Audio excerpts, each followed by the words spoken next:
enfrentamos a nivel mundial a una monolítica y despiadada conspiración que confía básicamente en los medios secretos para extender su esfera de influencia, a través de la infiltración en lugar de la invasión, en la subversión en lugar de las elecciones, en la intimidación en lugar de la libre elección, en guerrillas nocturnas en lugar de ejércitos a la luz del día.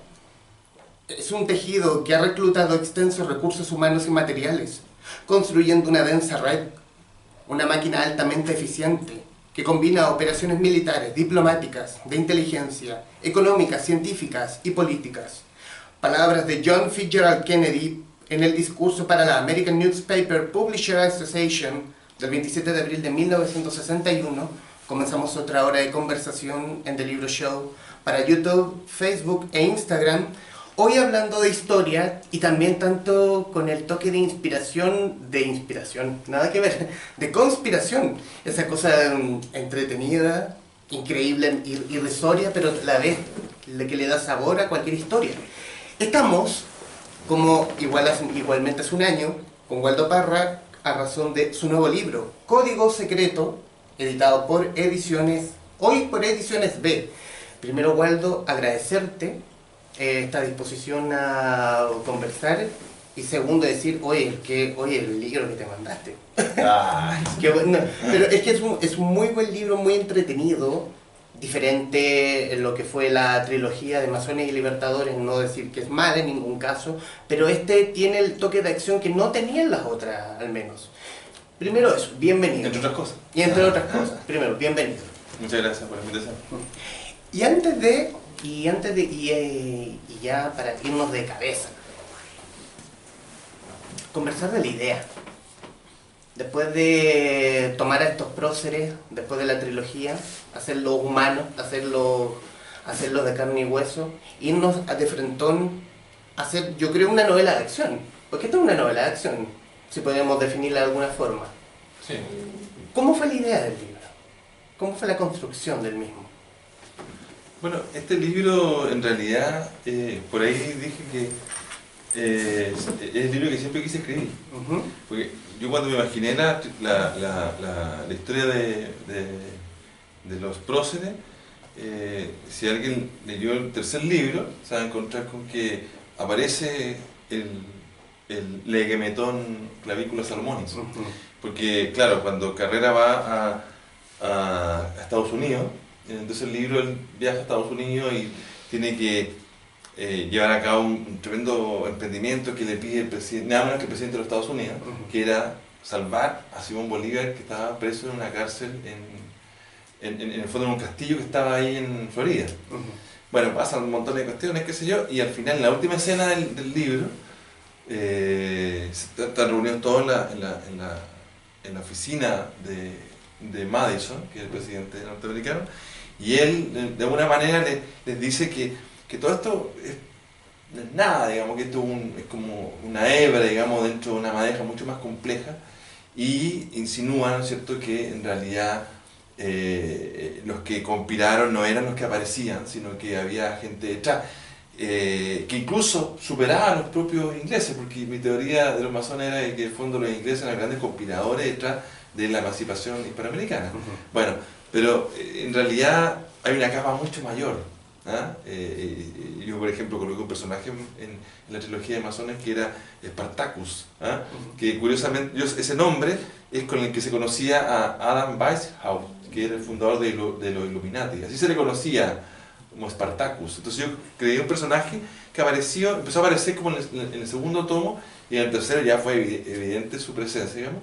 Y bueno, y ese personaje de alguna manera representa un poder mucho mayor, que quizá un poder más ficticio, digamos, ya más novelesco, pero que yo quería colocar porque de alguna manera quería poner la idea de esto, de que mucha gente cree, ¿no es cierto?, que detrás de los gobiernos oficiales hay un poder en la sombra que conspira para su propio beneficio. Y no solamente político, económico, incluso cultural. O sea, han habido sociedades secretas de distinto tipo. Que probablemente nos deben estar viendo. Saludos. Claro, el ojo que todo lo ve por ahí anda, Sí. pero en el fondo, entonces ahí está la semilla, digamos, de esta película, es decir, de este libro, que en el fondo nos traslada a la época contemporánea, pero yo ocupo mucho flashback, digamos, y hago retornar para poder fortalecer el relato, digamos, y me voy hacia atrás un poco, de repente que aparece la Javiera Carrera, aparece el mismo José Miguel Carrera en una escena, digamos que es una especie de spoiler para Masones, porque Masones va a continuar después con otros tomos. Aquí aparece ya preso en Mendoza, digamos, ¿te fijas? En Masones, digamos, Carrera que se quedó a Estados Unidos, digamos, celebrando, ¿te fijas?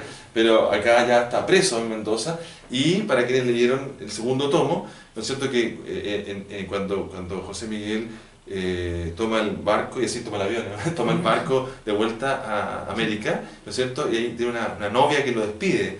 Bueno, esa novia aparece acá, y aparece, ¿no es cierto?, haciendo él le pide algo muy especial, que en el fondo es que le lleve este libro que él recibió de manos de Napoleón a su hermana Javiera, que después es la que se la pasa a la mamá de Federico Santamaría, el viejo, por decirlo así.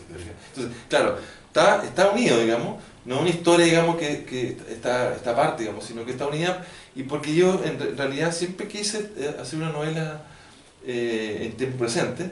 Lo que pasa es que era tan potente la idea de los pros y todo esto, que era como que tuve que explicar todo eso, digamos, para poder llegar a esto. O sea, en mi formación profesional, digamos, tuve que darme la pega de escribir muchas cosas que no estaban en ningún lado y que a mí me interesaba leer. Así, de fondo, Masones es un libro que yo quería leer, digamos, más que escribir, digamos.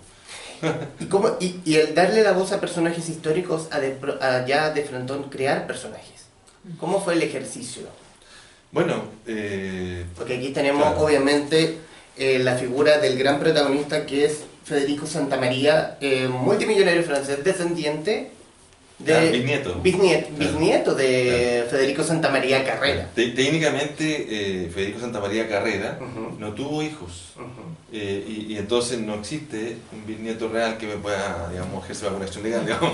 Pero un minuto, se me va a caer el instrumento. Ahí sí. Yo creé este personaje porque a mí me parece que la figura de Federico Santamaría es muy potente, porque de repente uno ve, ¿no es cierto?, en distintas historias, películas, qué sé yo, que crean tremendos personajes, y nosotros ahí tenemos un personaje que realmente existió, que es Federico Santamaría, este magnate, digamos, casi un Rockefeller, que tuvo una vida bastante azarosa, que de alguna manera él fue un buen emprendedor, que lo pasó mal porque muchos de sus emprendimientos no funcionaron, digamos, ¿no? Entonces yo, claro, coloco esta clave, digamos, que de repente él aparece con un gran respaldo, digamos, de dinero, digamos, de pronto como aparece de la magia, como de la nada, como este claro. tipo se hizo millonario. Nadie se pregunta mucho de eso, ¿eh? La gente, cuando la gente millonaria, digamos, finalmente, qué bien, porque, o sea, como que entra el círculo del dinero, digamos, ¿te fijas? ¿Y esa fue la clave para asociarlo a la llave menor de Salomón?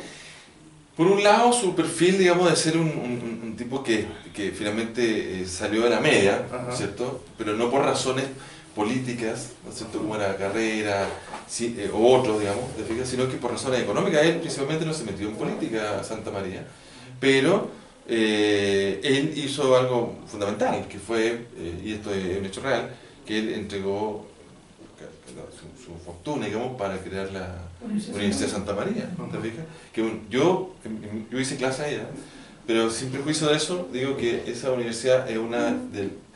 Yo diría que es la mejor universidad del país, o sea, en mi modesta opinión, ¿no? No tiene derecho, desafortunadamente, no tiene medicina, pero es que, claro, son ingenieros, mecánicos, civiles, pero también industriales y comerciales, digamos. Entonces, pero en definitiva el tema es que es una gran universidad, y ese es el legado de Santa María. Entonces, claro, me gustó por eso, porque no era un sujeto que o sea, él surgió como un gran emprendedor, digamos, te fijas, finalmente. ¿Ah? Y lo otro por su gesto, por lo que él hizo por las generaciones futuras de Chile, que podría haber hecho en otro país. Y él finalmente deja Chile un poco desilusionado, porque él vuelve, su última vez parece que fue para el terremoto de Valparaíso en 1906, y como que la gente como que no lo pesca mucho, te fijas, como que le da lo mismo el apoyo que él brindó a su país. Y finalmente es como que se va un poco desilusionado de vuelta. Él fue un filántropo tanto en Chile como en Francia. Sí, claro, ayudó a la Primera Guerra Mundial también, a los aliados. La instalación de un hospital. Sí. Pero, bueno, y por otro lado, porque claro, con él lograba hacer este anclaje con este personaje que tú me preguntas. Claro, o sea, es entretenido crear un personaje, pero a la vez desafiante, porque en el fondo uno conoce el perfil de los próceres, de alguna manera uno puede, la figura de O'Higgins, la de Carrera, San Martín, y de otros como Bolívar o Miranda, uno de alguna manera se agarra de su personalidad real, digamos. Pero crear un personaje que se distinga, digamos, de los otros, digamos, porque aquí está, claro, está Fede, ¿no es cierto? Federico, que tiene su fan club, digamos, propio, y también está la novia, que yo soy fan de ella, digamos.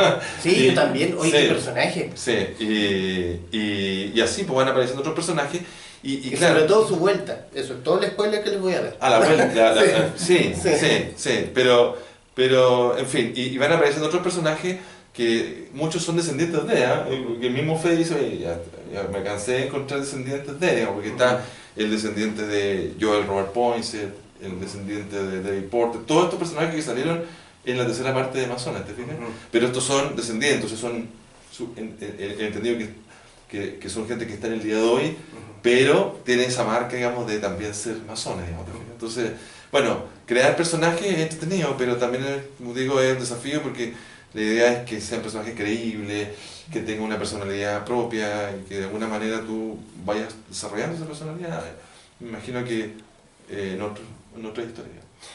Vayamos al otro protagonista de la historia, que es el Leguemetón Clavícula Salomonis, o la llave menor de Salomón. No solo, bueno, lo nombras acá, pero también lo nombras en la saga que escribiste. ¿Cómo llegas a la llave menor de Salomón? Y primero, y antes que todo, para quienes nos verán, ¿qué es el Leguemetón? Claro, bueno... ¿O qué se cuenta de...? Lo que pasa es que, sí, bueno, ahí yo voy a contar mi experiencia personal, ¿no? O sea, lo que pasa es que yo... yo lo tengo, ¿no? Yo lo tengo, aquí está. ¿Aquí? No, pero ahí tú puedes, en el libro, aquí sale, ¿no es cierto? Porque yo pongo aquí ¿no es cierto? Una reseña de varias cosas, entonces, de la Universidad de Santa María, y aquí dice el Leguemetón Clavícula Salomón, o la llave menor de Salomón, existe. Sin embargo, su texto original aún sigue desaparecido. O sea, claro, en internet tú puedes encontrar, o quién sabe dónde, digamos, hay versiones, digamos, porque en realidad es un libro de hechicerías. Es un libro como de ¿cómo se llama esto que hacen los brujos, digamos? Hacen pociones y hechizos, pociones. Entonces es un libro de esa categoría, digamos, ¿te fijas? Claro, yo fui criado en un colegio católico, y en realidad 2 colegios católicos. Y si bien es cierto, yo después con el paso del tiempo fui haciendo la diferencia entre mis creencias personales, digamos, y mi vida activa, por decirlo así, porque yo me defino como liberal, pero no deja de ser, que de alguna manera uno siempre, las enseñanzas le quedan. O sea, en definitiva, por ejemplo, la institución de la Iglesia Católica puede ser una, digamos, con todos sus errores y virtudes, pero la fe, digamos, esta cuestión extraña, digamos, que de alguna manera es como un dogma, digamos, que a ti te cae, cuando en la película de Dan Brown, este Ángeles y Demonios, le pregunta el Papa al protagonista si cree en Dios, digamos, él dice, yo no tengo el beneficio de creer, digamos, ¿te fijas? Bueno, yo aunque lo reniegue, digamos, de alguna medida, sí tengo pero siempre lo dejo para mis relaciones personales, porque pienso que la relación con Dios es muy personal, digamos. Entonces, claro, o sea, yo no voy a misa, ¿te fijas? A lo mejor debería ir, pero no voy porque me quedo con esta relación personalísima. Entonces, en ese contexto, yo en algún momento me llamó la atención este libro, porque de alguna medida no solamente un libro de hechicerías, no solo sino que un libro de conocimiento. O sea, un libro que se presume fue escrito por Salomón. No necesariamente, Ujú. pero sí, efectivamente la clavícula es como el conocimiento que tenía Salomón, digamos, porque finalmente todos estos libros no tienen como un autor, digamos, sino que igual que la Biblia, los evangelios son según San Juan, según San Mateo, entonces son lo que alguien pensó que era lo que dijo Juan o Mateo, ¿te fijas? Entonces en este caso, este es un libro de recopilaciones de hechizos, digamos, y de conocimiento, digamos, oscurantista, ¿te fijas? Entonces, claro, ahí uno entra a un área, digamos, que tiene que ver con la magia y con el ocultismo y con los magos, ¿te fijas? Y finalmente con algo que para el cristianismo es como muy complejo y que para otras creencias paganas, digamos, no lo es, que es la creencia en el demonio, ¿te fijas? Para algunas digamos, creencias paganas, el demonio es un ángel caído, que poco menos que en fondo de alguna manera como que se revela de Dios. Como una víctima, digamos, ¿te fijas? Pero, y claro, y entonces está este tema, digamos, de que este libro invoca a demonios, puede invocar, digamos, un ejército de demonios, ¿cachai? Y por eso es que en el libro aparece el principal de los demonios, porque yo me lata como que en fondo empezar a hacer como una especie de relato de todos los demonios, quizás en alguno Y son de más mis de libros. 600 serían No, muchos son libros. muchos, digamos. Pero el que yo menciono es como el más bacán, ¿te fijas? Entonces, claro, ahí también hay otro personaje, porque aparece reiteradas veces. Y de hecho, en el principio del libro, yo transcribo parte de textos bíblicos, donde dice que Dios se le apareció en sueños a Salomón. Y de alguna manera yo trato de dar a entender que en realidad no era Dios, sino que era... ¿cómo se llama el Gap, que era, Gap. claro, no tenían sexo, digamos, es como un asexuado, es bien especial este gallo, o lo que sea, digamos. Muy sugerente. Sino que preguntarle a ciertos personajes que salen ahí en el libro, digamos. Porque también ahí hay una relación, digamos, te fijas, no es que Gap es invocado por las carreras, ¿te fijas? Después la bibliotecaria de la universidad, algo raro tiene ahí porque no Oye, es, sí. te fijas que Dejaste era muy la viejita, duda. pero igual está como activa y conocía el libro, te fijas, entonces yo siempre como que voy dejando como huellas de eso, pero en definitiva el de Meguetón es un libro muy potente y claro, la gente que quiere gobernar el mundo, digamos, lo ve como un codiciado objeto y ese es la base del relato, digamos, que en realidad Fede es un tipo que está basando los chanchos, digamos, y de repente se ve en este... Es como que tengo que ir yo con Chile. Claro, y ni siquiera sabía dónde está Chile, digamos, y de repente se ve Nadie sabe dónde está Chile. sumergido en esta cosa, claro, se ve sumergido en esto y por eso es que al final el tipo está como ya choreado, así como, ¿sabes qué más? Ya, déjeme tranquilo, pero impera un poco el hecho de que en realidad era como una pose, ¿no? Si te fijas, al final era una pose como para hacer caer a los malos, digamos, ¿te fijas? Pero el libro es muy potente, el libro es muy potente y por eso que es muy codiciado, ¿no? Por yo invento también ahí una sociedad secreta que es la The Republican Club, ¿te fijas? Que lo tomo del nombre del cuadro que tiene el presidente de los Estados Unidos ahí en su oficina actualmente, un cuadro que se llama Republican Club, que son los cuadros que aparecen todos los presidentes. Un pintor que se caracteriza por pintar al presidente de Estados Unidos diferentes épocas, todos ahí jugando cartas, jugando póker. Bueno, yo creo de Republican Club como los que están detrás de todo esto. Y ya comenzando el libro en un hecho bastante significativo donde gatilla todo, que es la celebración de los 100 años de la suscripción Del testamento, claro. donde da vida a la universidad. Claro. Y después caigo en cuenta que eso es el próximo año. Claro. Esto no ha pasado. Esto no ha pasado. Claro. Esto no ha pasado. Este es el 2020, digamos. Claro. Sí, exactamente. Esto no ha Sí. pasado. ¿Por qué fue el hecho? ¿Por qué elegir ese hecho en especial? Bueno, porque claro, de alguna forma, si algo tiene que celebrar la universidad es eso, ¿no?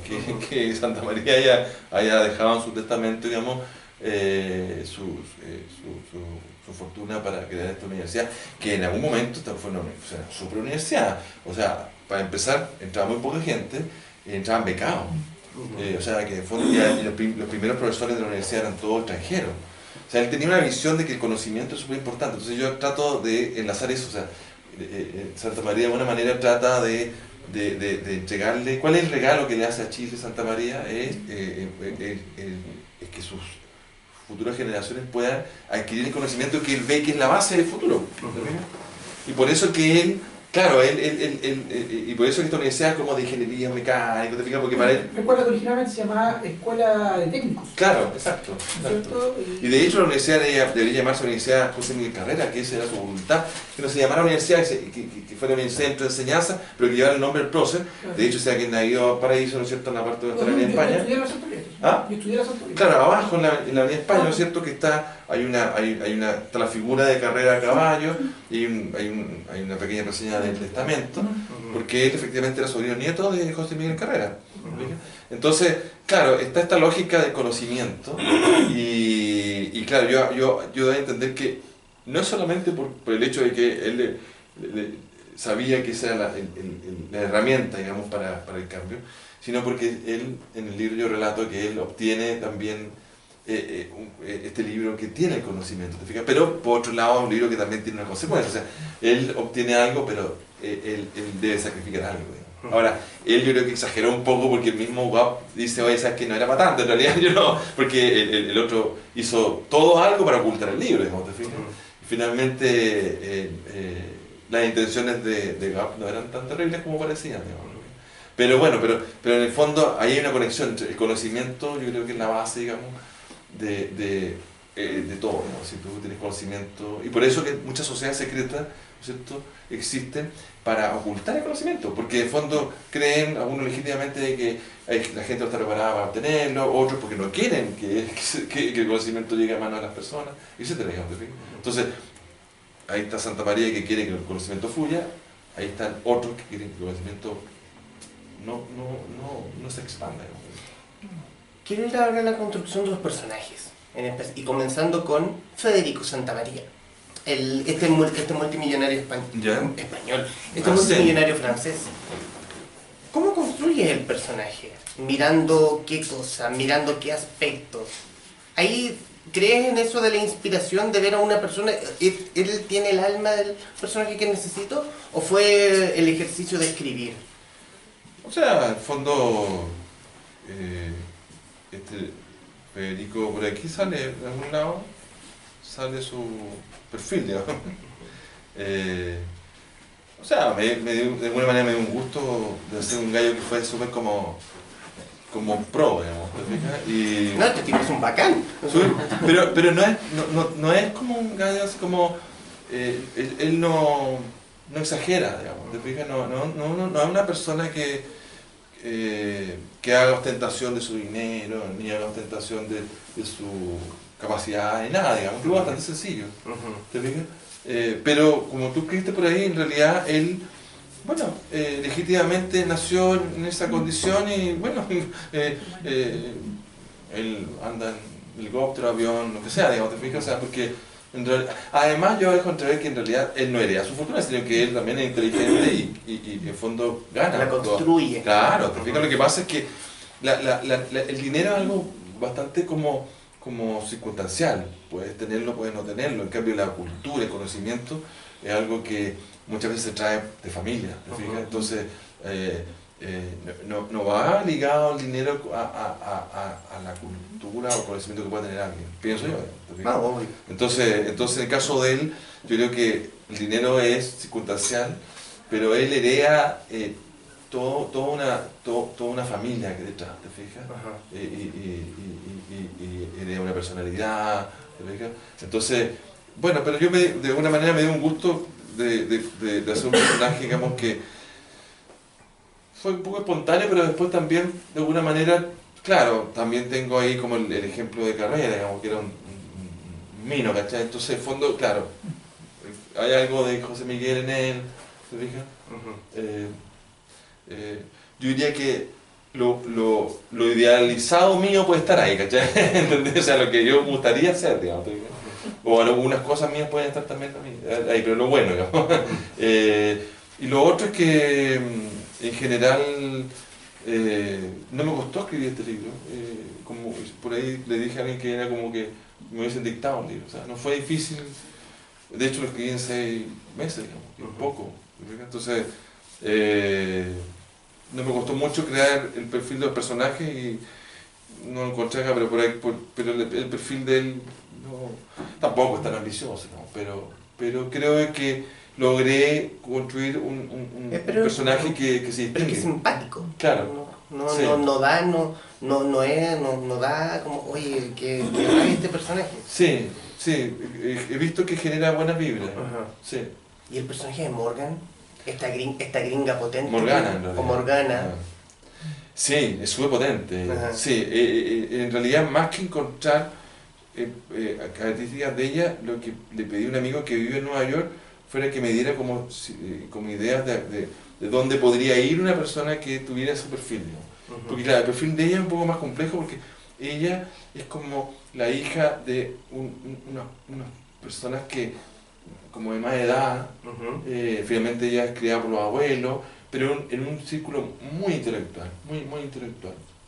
Por eso es que y ella vive ni más ni menos que en el edificio donde vivía John Lennon. No sé si John Lennon era intelectual o no, digamos, pero el edificio es muy sintomático, ¿te fijas? Entonces...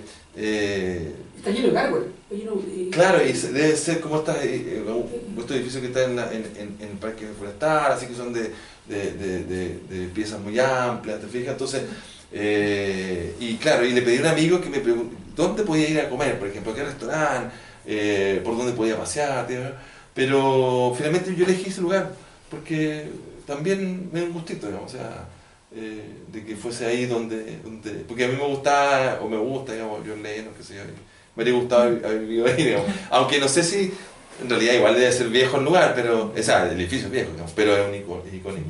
Es precioso, el entorno es ideal como cuarto, sí, de verdad, porque Sí. está lleno de carros, está lleno de cositas. Y además, bueno, no se puede pasar, por razones obvias, no se puede pasar más allá de un cartel que dice que hasta que ahí nomás llegáis, digamos, que es como Claro, muy natural, digamos. Pero el perfil de ella es muy intelectual, yo le coloco por ahí que a la casa llegan escritores, pintores, qué sé yo, o sea, entonces, claro, ella de alguna manera representa lo que un joven como Fede podría querer, digamos, en el entendido que Federico es un tipo que no es un tipo superficial, no un tipo que de fondo, o sea, la mina es rica, pero también piensa, yo creo que eso es como la clave, ¿no? Dije, pero porque para otras personas podría ser rechazable, es como ya, que habla demasiado, o que me quiere dirigir la vida, ¿no? Como que hay una buena conjunción entre los dos, ¿no? Y en los detalles, porque situaste el hogar de Morgan o Morgana en el edificio donde vivía John Lennon, y me gustan los detalles, en especial, y por tomar un ejemplo también, el lugar de residencia de Fede, que es el lugar más, por decirlo de alguna manera, más burgués de todo París, más de alta alcurnia de Francia, por decir que es el octavo distrito de Claro, París, sí. donde está el Arco del Triunfo y muchos edificios gubernamentales. Claro. ¿Por qué buscar ese tipo de detalles?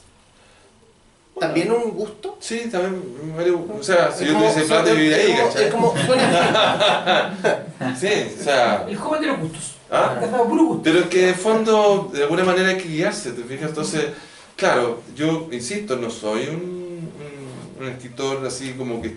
Hay escritores que están como todo el día como en la nube pensando y como que de alguna manera le llega la inspiración así como con un relámpago. La verdad es que yo soy más práctico y me imagino las cosas, ¿no? Entonces me las imaginé de esa manera y me pareció que era el lugar adecuado. Y ahí, claro, fue coincidente que aparecían ciertos lugares icónicos que estaban cerca. o qué agua tomaba el embajador chileno en Francia, Claro, bueno. o el vaporizador del mayordomo de la reina Isabel, Claro, es que el vaporizador en realidad es cigarro electrónico. el cigarro electrónico. Lo que pasa es que ahí nuevamente él es descendiente de uno de los malos de masones que era Milor, que era conde no me acuerdo ya el apellido. Canterbury. Claro, y él fumaba mucho, él fumaba unos habanos cubanos. Entonces, claro, como estamos en la época actual donde el cigarro ya como que no es tan, digamos, bien visto, por decirlo así, aunque mucha gente fuma igual.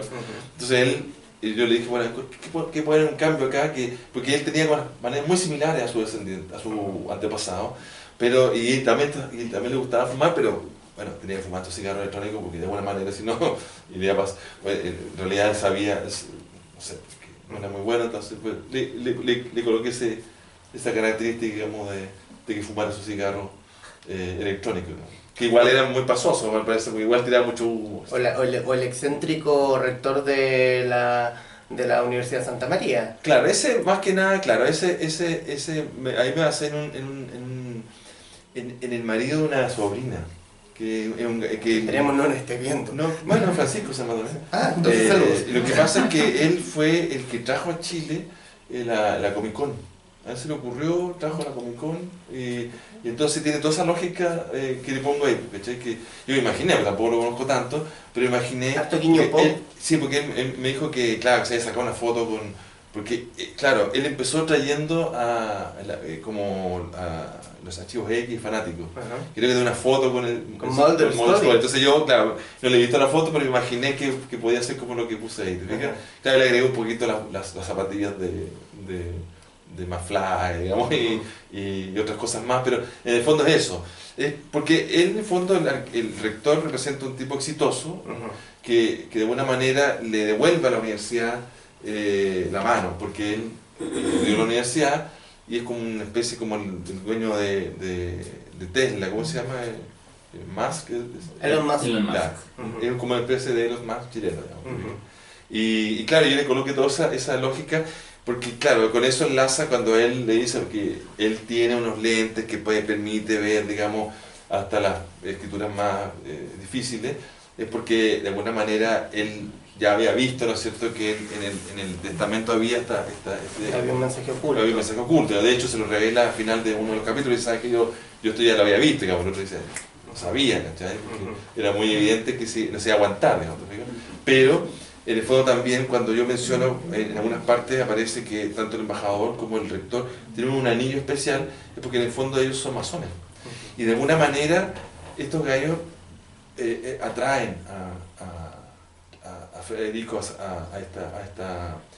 ellos de alguna manera buscan a Federico para que él haga esta pega. Entonces por eso que lo invitan y por eso el rector lo lleva para acá y para allá, ¿te fijas? Y lo ayudan de cierta forma para que él los ayude a ellos, por decirlo así. Y al final, bueno, el final de la novela, que tiene varios finales, pero uno de los finales que yo me lo imaginé desde el principio, ¿eh? O sea, antes de escribir toda la novela yo ya tenía ese final que era cuando van a la bahía de Westminster y ven a Cochrane. Eso, como te digo, yo me imagino muchas veces esta escena y después la escribo. Entonces, me imaginé esa escena porque Cochrane también es un personaje brutalmente extraordinario, digamos. Y ahí hay unos libros de Gilberto Villarroel que son fascinantes, digamos. Y entonces, claro, yo tomo la figura de él porque, claro, él es como el gran... Finalmente él va a ayudar a que nadie se robe este libro, digamos. Nombraste a los masones y en especial, y quiero volver a los detalles, pero en un momento donde Federico se reúne con la masonería chilena, en un salón, yo me lo imaginé como la masonería gringa. La masonería gringa tiene unos templos, por decirlo de manera, unos templos con unos salones inmortales, claro, monumentales. claro. Yo me lo imaginé así. ¿Hay en Santiago algo parecido a o son más Bueno, está la logia? sede de la Gran Logia de Chile en Marcoleta. No, yo me imaginaba como los salones, como los mismos salones que tiene las mismas logias en Estados Unidos. Claro, no tienen tantas cosas, digamos, pero en el fondo el salón principal del templo, digamos, por eso sí tiene mucho objeto, digamos, mucho simbolismo. Sí, lo que pasa es que después está la reunión, por ejemplo, de Federico con Poinsett y Porter en la sede de la Logia de Nueva York, que evidentemente que ahí está una estatua, digamos, Jefferson y muchas cosas más. Eso es tremendo. Más rimbombante, claro. Pero claro, efectivamente yo me lo imaginé como en el auditorium de la Logia de acá de Marcoleta. Ahora, Claro, ahí hay un, digamos, un guiño al gran maestro actual, digamos, que el nombre es muy parecido, pero no el mismo, ¿cachai? O sea, pero él cuando lo lee así que lee el libro se da cuenta que él es él, digamos. Ahora, ¿qué es lo que hago en ese momento? Que claro, efectivamente, yo estaba como muy ansioso de tener este libro, porque este libro es algo que los masones querían recuperar con mucha ansia, digamos, ¿te fijas? Y tenerlo en Chile es como no sé, po, es como tener el primer Oscar que se ganó, no sé, po, Valentino, no sé, alguien. Entonces, claro, y es frustrante para ellos que después este otro se tenga que ir poco menos que rápidamente y los deja ahí, porque él le iba a entregar el libro, digamos, y finalmente no se lo puede entregar porque pasa lo que pasa en la catedral, digamos. Claro. Y él sale corriendo porque él sintió, de alguna manera sintió una conexión con la señora Carrera, Mariela Carrera, ¿ah? Que también es otro guiño a otra amiga mía que es la Ana María Ruiz, que es la presidenta del Instituto José Miguel Carrera. Pero no me la imaginé como ella, porque ella es alta, yo me la imaginé más que nada más baja, a esta otra, como, no sé si vieron estos monos de esta familia de superhéroes, ¿cómo se llaman los? Lo increíble. Los Increíbles, que son una viejita chiquitita. Sí. Me la imaginé como ella. La señora de la historia. Ella, como que ella, Igual ella, digamos, ¿te fijas? Pero en el fondo imaginándome un poco la idea de que... Ven harta película de mono. Igual que también está el personaje del señor este que es como el ex militar, que tiene Me lo imaginé rapado, muy digamos. decadente. Claro, unos lentes, digamos, de Walter Mondale, de un señor que hace unos lentes así como muy así de ochentera, digamos, con un gorro. O sea, en el fondo, claro, hay algo de novela policial, por decirlo así, ¿te fijas? Pero efectivamente, claro, los masones chilenos estaban felices de recibir el libro, pero no pudo ser, digamos, ¿te fijas? Claro. Uy, abramos la conversación, aprovechemos el aforo lleno del estudio, aquí del estudio Mateo Cerda Rojas, para poder abrir la conversación. Quien haya leído Código Secreto, quien quiera hacer alguna pregunta de lo que se ha hablado, por favor, sean bienvenidos. Gente demasiado tímida. Y hay muchos detallitos, porque en fondo, por ejemplo, también yo relato una parte que es cuando... que también, ese otro spoiler a Amazonas, Amazonas del futuro, digamos, que es cuando efectivamente Napoleón está en Santa Elena, porque eso es todo un tema, digamos, como el hermano de Napoleón tenía la idea de ir a rescatar a Napoleón a Santa Elena. ¿Eso en la historia pasó o eso es creación? Son teorías que hay, digamos, porque lo que pasa es que Joseph efectivamente llegó a Estados Unidos y lo cuento también en el libro de Masones, que él era una celebridad de alguna manera en Estados Unidos, porque los norteamericanos recibieron muchos franceses exiliados después de Waterloo, y cuando Carrera va a Estados Unidos, él toma contacto con ellos, se entrevista. ¿Con Pepe Botella? Claro, de hecho... él lo incentiva porque vio ahí una persona que podría servirle para su propio interés, digamos. De hecho, oficiales bonapartistas llegan con carrera a Chile, no necesariamente franceses, pero eran bonapartistas. Por ejemplo, Rondizoni era bonapartista, digamos, que llega con carrera. Había un mariscal famoso, Napoleón tuvo 26 mariscales, y uno de ellos, el mariscal Grouchy, iba a venir con carrera a pelear a Chile, digamos, y está en Estados Unidos también exiliado. Entonces, claro, hay muchos detallitos de eso que yo menciono en el libro, porque claro, hay muchas conexiones, porque este libro, el Legametón, fue pasando de mano en mano, porque yo menciono también todo lo que pasó con ¿cómo se llama? Con Hugo de Payne, fundador, ¿no es cierto?, de la Orden del Temple. Lo que pasa con Jacques de Molay, porque en el fondo Morgan es descendiente de Jacques de Molay, ¿no? Y ahí hay una lógica, digamos, porque Spoiler. Claro. No lo podemos hacer. porque ella finalmente hace todo lo que tiene que hacer, porque detrás de eso está una lógica, digamos, de hacer justicia a su familia, ¿no? Hablamos del proceso del libro. Después de publicar la trilogía de Masones y Libertadores, vamos a decirlo con todo su leer, por Editorial Planeta, llegas con Código Secreto básicamente cruzas la vereda y te vas a Penguin Random House. ¿Cómo llegas con el proyecto a Penguin Random House? Bueno, de hecho, yo sigo contractualmente ligado a Planeta con los libros de Masones, y espero... En el fondo porque los libros ya están publicados. Y porque los contratos tienen un plazo, digamos, pero en el fondo yo tengo proyectos con Masones, digamos, ¿te fijas? O sea, me gustaría seguir adelante. Siempre he pensado que Masones y Libertadores es como una especie de Star Wars y podría haber un cuarto, un quinto, un sexto, digamos. Un séptimo, octavo, un noveno, no sabes. Porque es una franquicia finalmente. Y también cómics. Yo me gustaría hacer de esos libros cómics. ¿Cachai? Lo que pasa es que parece que tener tiempo y hacer el guión y hacer los dibujos y eso al final del año se va volando. ¿No? Entonces, pero eso es como un universo de los masones. Como masones versos. Y este otro universo, que aunque está ligado, es otro universo con otros personajes. Dentro de este gran universo, que es el universo de Wando Parra. El Wando Parra verso. Claro, Wando Parra verso. Entonces, en el fondo, ¿cómo llego? Es porque, claro, porque como yo lo dije por ahí, yo creo que haber llegado a Random es como, no sé, pues haber estado en el Manchester United, haber pasado al Manchester City, o sea, o el Liverpool. O el Liverpool. Son grandes equipos, finalmente, digamos.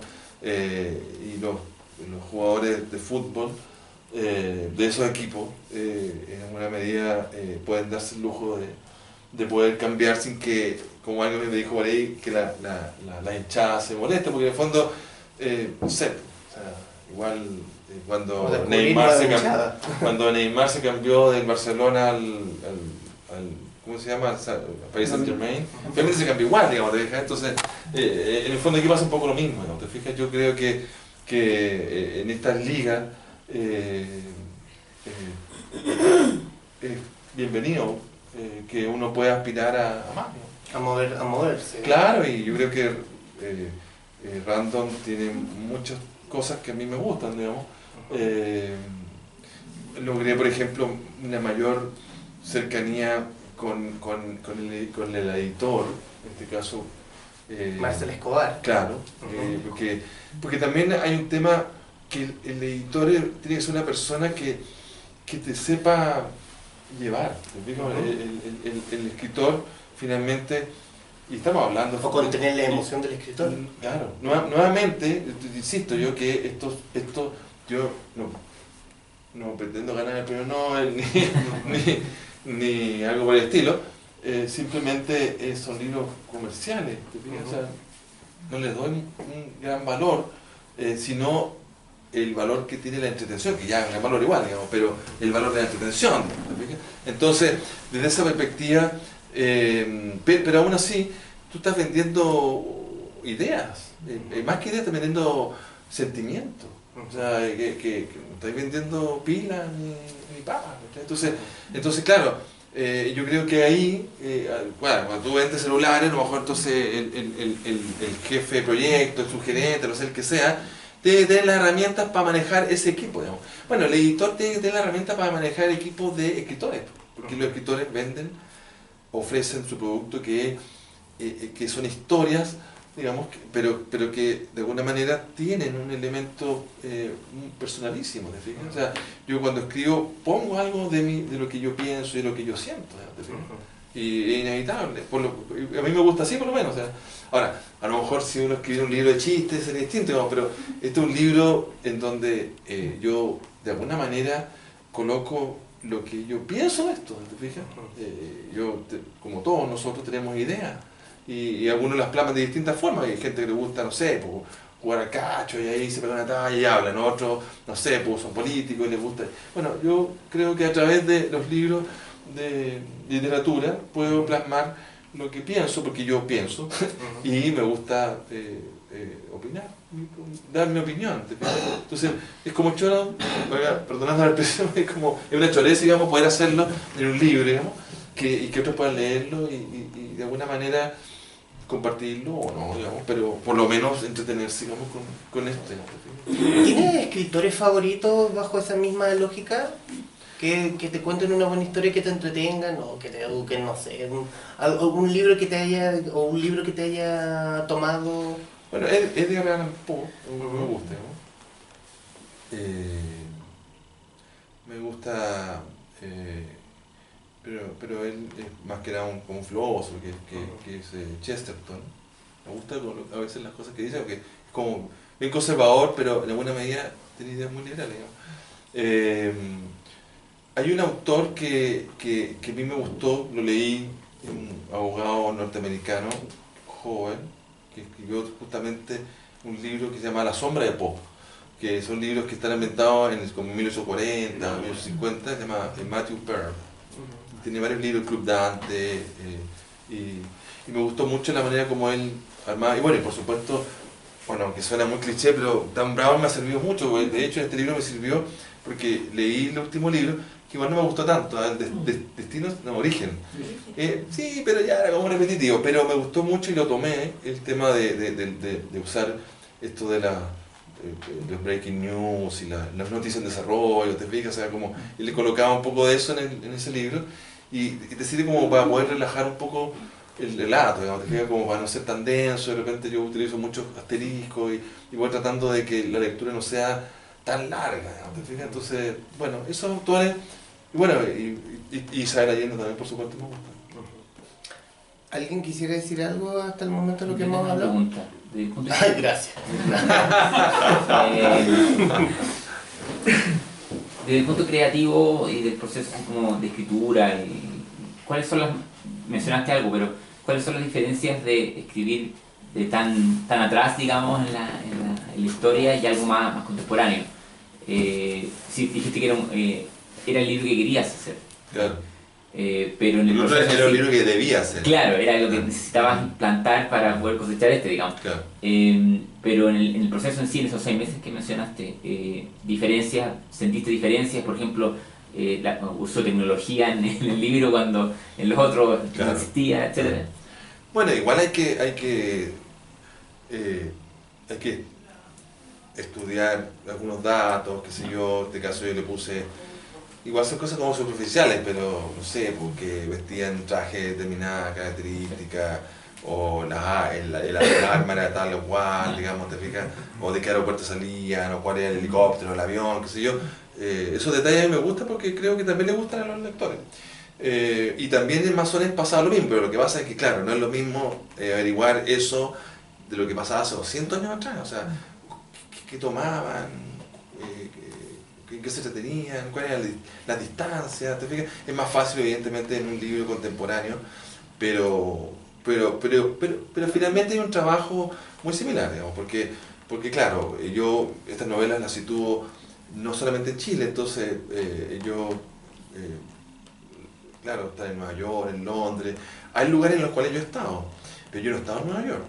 Y camino por Nueva York como si estuviese en mi casa, pero he estado en los demás lugares. De hecho, he estado en Santorini, entonces, pero no es fácil porque hay que ser creíble, ¿te fijas? Me acuerdo que yo heredé muchas revistas de Mampato, estas revistas que en realidad las mejores se editaron cuando yo era guagua. Entonces, pero mi papá me empastó, no sé, parece que era de mi hermana, y entonces había una historieta de Temoló, que no era el Mampato, sino que a veces hacía como historieta como aparte, digamos, sí. Y había una que decía cómo hacer una historieta, decía. Entonces decía, bueno, para hacer historieta tú tienes que ser creíble, y a mí siempre me quedó pegado eso, porque en el fondo, claro, ponía ejemplos así de que en el fondo ridículos, así donde salían cosas que eran poco razonables, ¿te fijas? Entonces tú tienes que, a veces los detalles son súper importantes para poder hacer un relato creíble, ¿te fijas? Tú no puedes pegarte así como un salto, digamos, de decir una idiotez, no sé, de la distancia, salvo que estés creando como una fantasía extraordinaria, digamos. Lo normal es que tú tengas claridad, qué sé yo, de cómo es el clima, de qué sé yo, el paisaje, etcétera. Y es un trabajo que en ambos mundos, digamos, de estas dos tipos de novelas, igual tuve que hacer, digamos. Ahora, evidentemente que hacer un libro contemporáneo es mucho más relajante, por eso es que obviamente que me demoré menos, digamos. En la construcción también tocas obviamente un tema habitual en tu literatura, que son los masones. Y la historia, por lo menos desde la fundación en Londres, desde la masonería, incluso unos inicios aún más atrás en el tiempo. ¿Cómo fue la investigación? ¿Hubo que hacer una investigación más acuiciosa en la historia de la masonería? ¿Llegar, por ejemplo, a la Orden del Temple? No, claro, o sea, evidentemente que en el caso de masones y libertadores, yo solamente tomaba el aspecto de los masones de esa época y no iba más allá, o sea, no tenía sentido empezar a hablar del origen de los masones en masones y libertadores, digamos.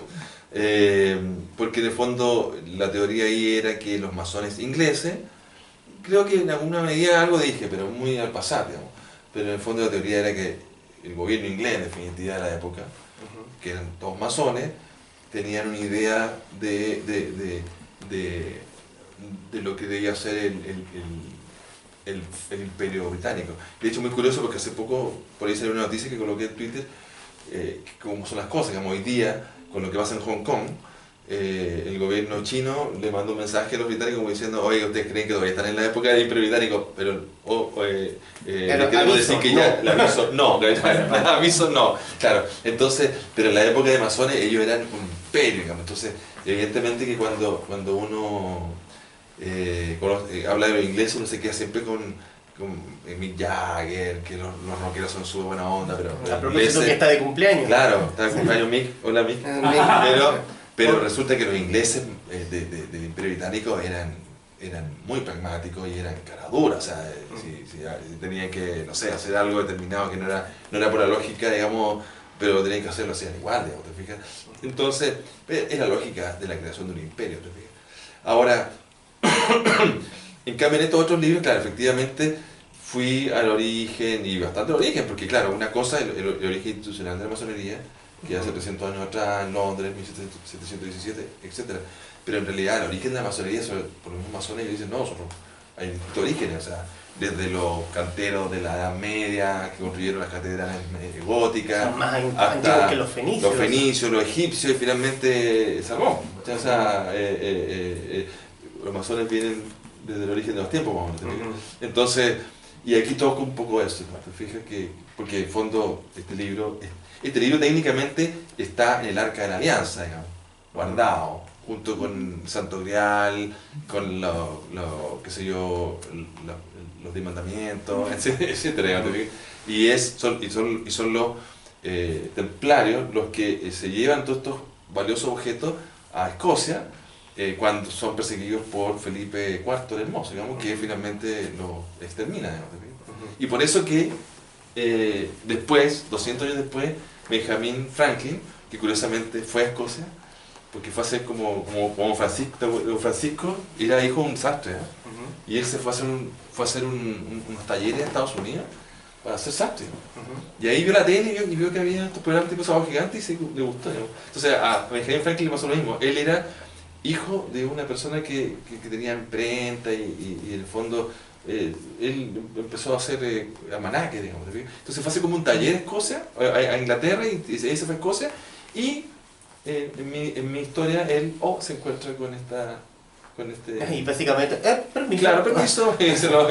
Claro, y finalmente, claro, cuando él muere, toda su biblioteca se la donan a la figura de la presidencia de los Estados Unidos, por eso que está en la biblioteca de Madison, ese día en que se reúnen todos los personajes de la tercera saga de Masones. Ese libro está ahí, digamos, te fijas, apetecido por muchos, digamos, entre otros por Joseph Bonaparte. Por eso Bonaparte. ¿Alguien más quisiera hacer mención de lo que hemos dicho? Si alguien ha leído el libro o tiene alguna duda, lo quiere leer, digamos. No, mira, yo, gracias a Paradit y Ortega, me enteré de tu libro, en sí, Tesis Cuarto, y me parece algo súper potente el tema de los masones, porque estoy ligada, o sea, no yo, sino que gente muy conocida que incluso lo están reclutando, por llamarlo de alguna manera, al hecho de la masonería. Y me parece algo bien lógico lo que tú dijiste, acerca de llevar el conocimiento que la gente no se entere en muchas cosas, porque son mucha gente intelectual. Ahora, mi pregunta va al hecho de ¿tú quieres seguir en el estudio netamente de la masonería o quieres abarcar otras logias o irte a otra historia quizás más a futuro? Bueno, de hecho este libro, yo lo que digo es que no tiene que ver con la masonería, aunque obviamente que yo le pongo ahí, y yo fui que le dije, oye, pongámosla acá, así como los libros americanos, así como el libro americano dice el USA Weekly Bestseller, Sí, ¿ah? sí. O el no sé cuantito, entonces a ellos, porque tengo esa lógica, de hecho mi segundo nombre es Leonida, ¿eh? Por eso la L, ¿eh? No es que no soy como la J.R. Rowling que se creó no, o sea, pero tengo esa lógica media gringa, digamos. Y acá dice, claro, el poder oculto de los masones.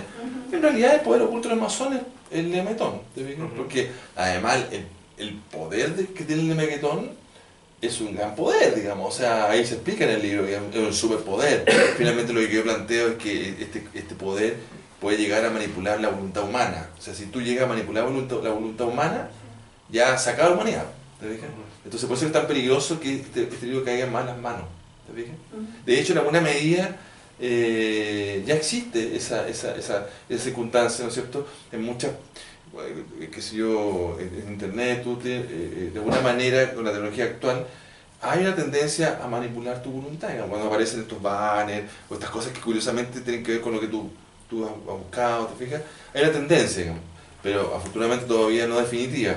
Ahora, en este libro justamente, entonces yo profundizo no solamente en los masones, sino en la idea de que está el Club Bilderberg, está el Women Club, está hay varias, digamos, organizaciones secretas en el día de hoy, digamos. Bueno, y también en el pasado han habido, digamos, qué sé yo, los Rosacruces, los Mismos Templarios y otros más, digamos. De hecho, hay cultos paganos, digamos, que la Iglesia Católica rechazaba, como los valdenses, que era de Pedro Valdés, ¿ya? Pedro Valdés, que era una persona que rechazaba toda la ostentación de la Iglesia católica y quería volver a un poco así como Lutero, ¿te fijas? Tenían que tener una lógica secretista para poder sobrevivir. Los albigenses, los cátaros, ¿te fijas? Y los mismos cristianos, en la época pre-cristiana, digamos, las catacumbas, eran una organización secreta.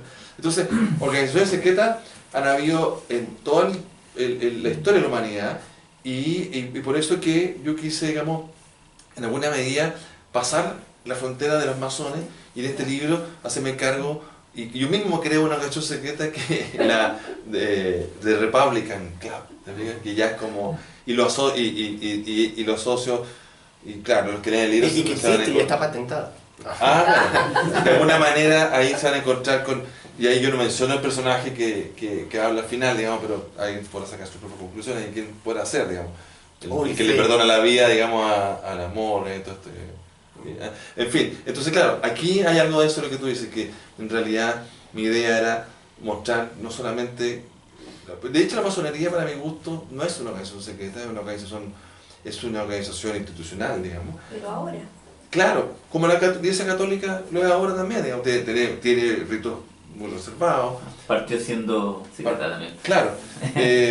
Y de hecho yo tengo grandes amigos en la masonería y a mí una vez me entrevistaron y tiene una frase así que siempre la vuelvo a repetir porque me parece que es notable, que lo resume muy bien, que es que la masonería es la reserva moral del republicanismo. Yo sinceramente pienso que ellos son hoy día responsables, tienen una responsabilidad importante en que la sociedad mantenga los principios republicanos, porque esencialmente los masones que a nosotros nos influenciaron eran republicanos. Si tú lees un libro de masones te das cuenta de que habían masones monarquistas hace 200 años atrás.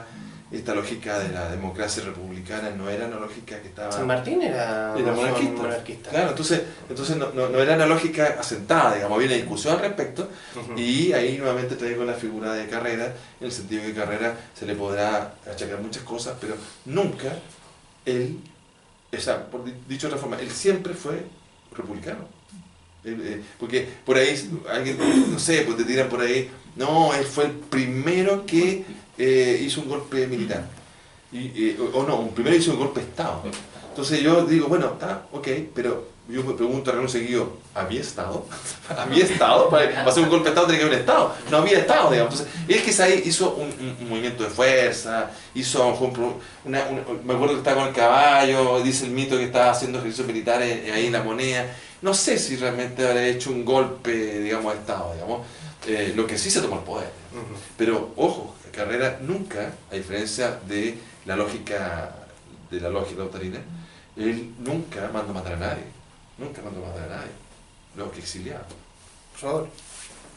Justamente hablando de eso, en los libros el personaje de Madison Cicerón, Carrera, como lo apuntó, cómo lo dirigió, si bien está inserto en el mundo, digamos, político de la masonería, pero también tiene sus aventuras.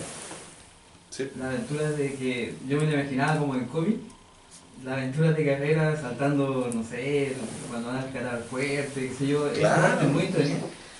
Es como otra Cuando visión. toma la rienda, Esa. digamos, de los caballos. Claro, entonces esa también te lleva, saca de la estatua, digamos. Lo humaniza. Lo humaniza. Claro. Y también que es un gusto a poco. Y pues, una vez le mandé un mensaje, a ver cuándo salía la 4, porque Claro.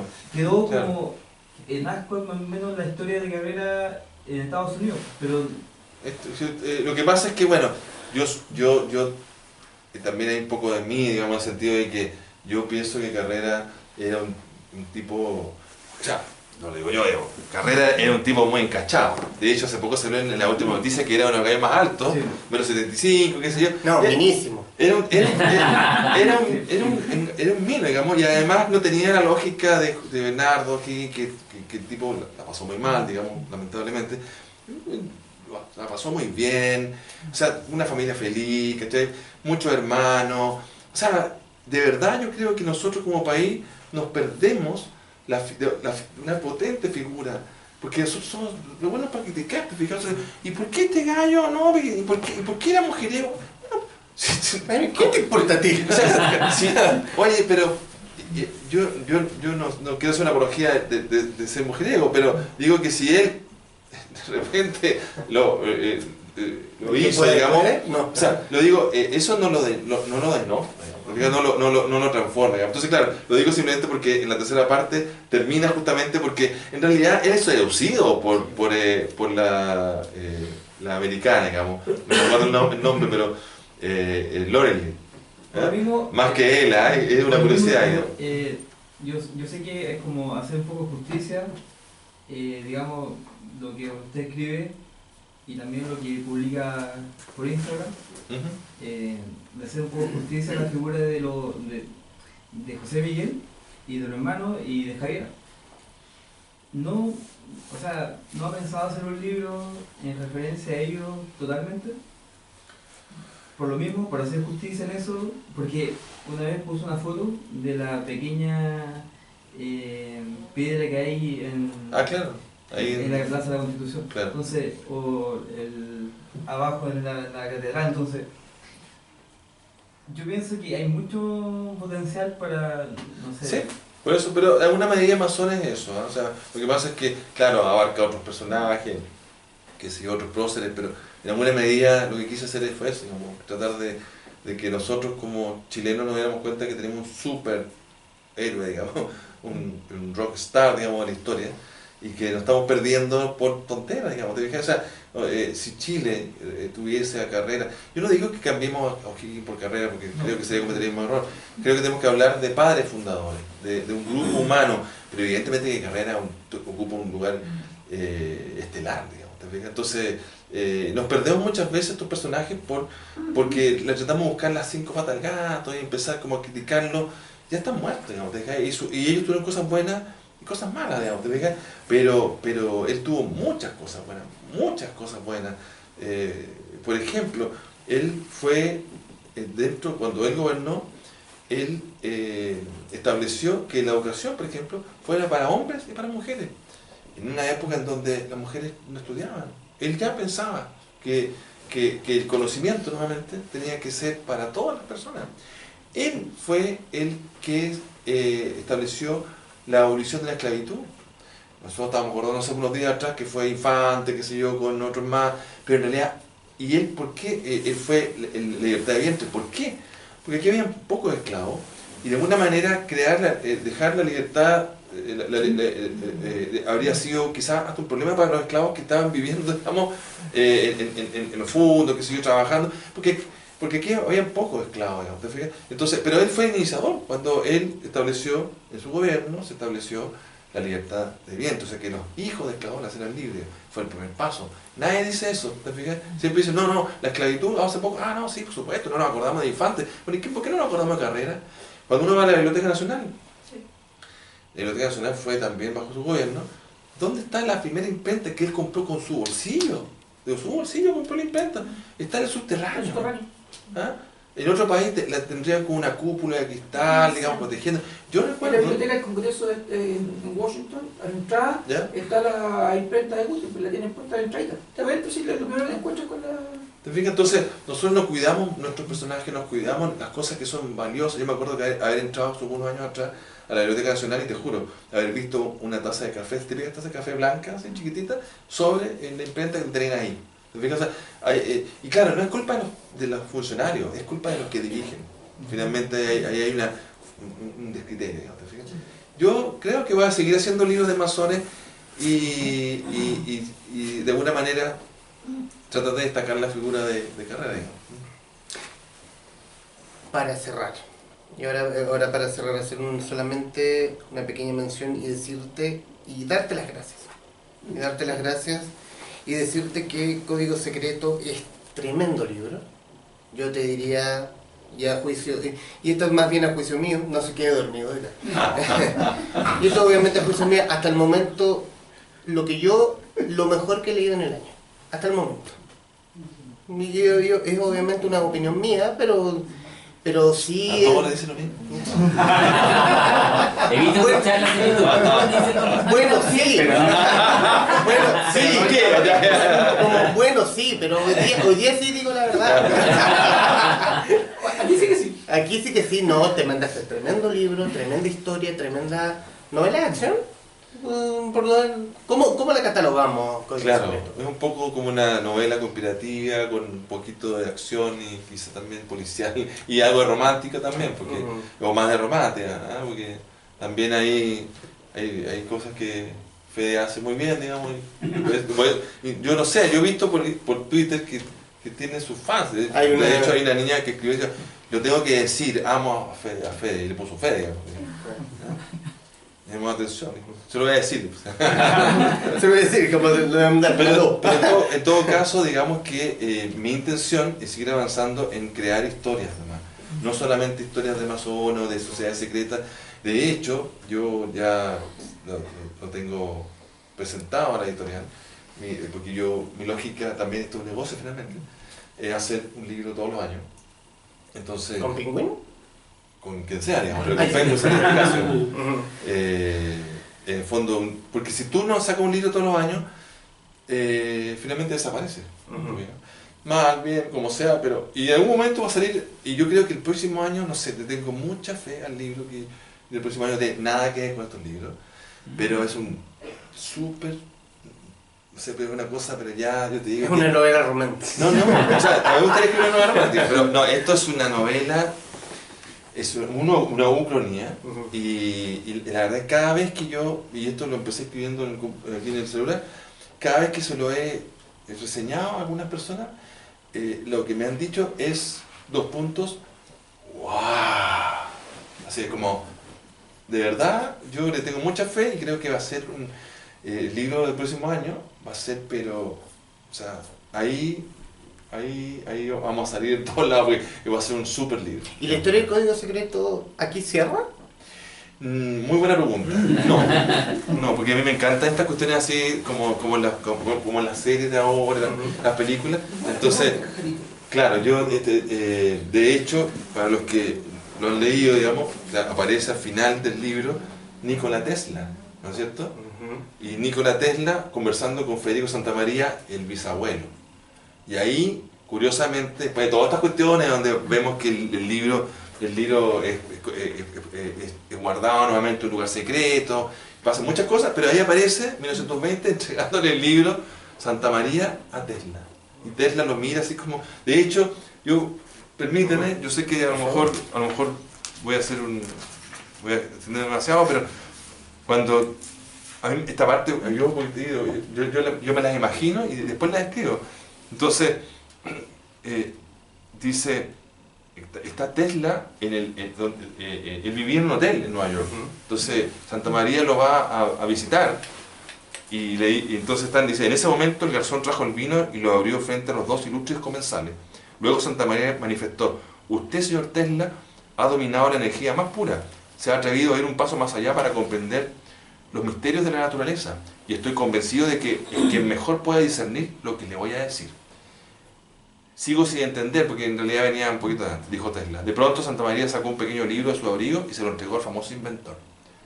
Señor Tesla, en este libro está el conocimiento profundo y definitivo, el poder decisivo para que la humanidad logre alcanzar las más altas cumbres de su desarrollo. Y creo que usted es el llamado a descifrarlo. Tesla observó extrañado el documento que le había entregado Santa María. Pensaba que recibiría una buena suma de dinero para continuar con su estudio, porque en realidad Tesla no era como Einstein, no era de universidad, él recibía plata para hacer estudios. Entonces, no papeles, dice. Lo hojeó rápidamente, así como que lo miró así, y después exclamó, me parece muy bien, señor Santa María, yo puedo decodificar este texto, pero mi tiempo vale su peso en oro, afirmó Tesla. El dinero es lo de menos, dijo Santa María, claro, era millonario. Dígame cuánto es lo que necesita y se lo daré. Creo que $500.000, en esa época era mucha plata, es una buena suma para averiguar acerca del futuro del hombre. ¿No le parece? Me parece muy bien, señor, señaló Santa María. Excelente, exclamó Tesla, muy entusiasmado. El genio de la electricidad tomó las 2 copas que el garzón ya había llenado de un sabroso vino tinto de una extraña cepa llamada Negrete, que crecía en el sureste de Francia, y le pasó una a Santa María mientras que la otra la agitó fuertemente. ¿Ah? ¿Sí? Entonces, para apreciar su delicioso buqué con agradables aromas a violeta y regaliz. Después propuso un brindis. Así como, por el futuro de la humanidad, que el destino nos depare las coronas de laurel y el palmarés de oro por los éxitos que alcancen los vencedores de tan preciosa competición, declamó Tesla con voz clara y profunda, como gigantes que conquistan el mundo. Luego, observando su copa de vino, añadió, creo que en 6 meses le tendré una respuesta, dijo Tesla. No se preocupe, contestó Santa María, el libro es suyo. No me lo puede hacer, no lo puedo aceptar, respondió Tesla, confundido, como perturbó un poco así. Santa María se mantuvo en silencio por algunos segundos, intentando sosegar su alma, que solo deseaba decirlo todo una vez, y luego insistió. Señor Tesla, no conozco a nadie a quien le pueda entregar este valioso manual con la seguridad de que no me va a traicionar. Este libro es demasiado importante para que caiga en manos de sus enemigos. Es cierto, he invertido gran parte de mi dinero en experimentos que permiten a la humanidad llevar una vida mejor. Sin embargo, usted me ha visto solo una vez en la vida, señor Santa María. ¿Qué le hace pensar que yo seré mejor que todos los demás que usted ha conocido antes?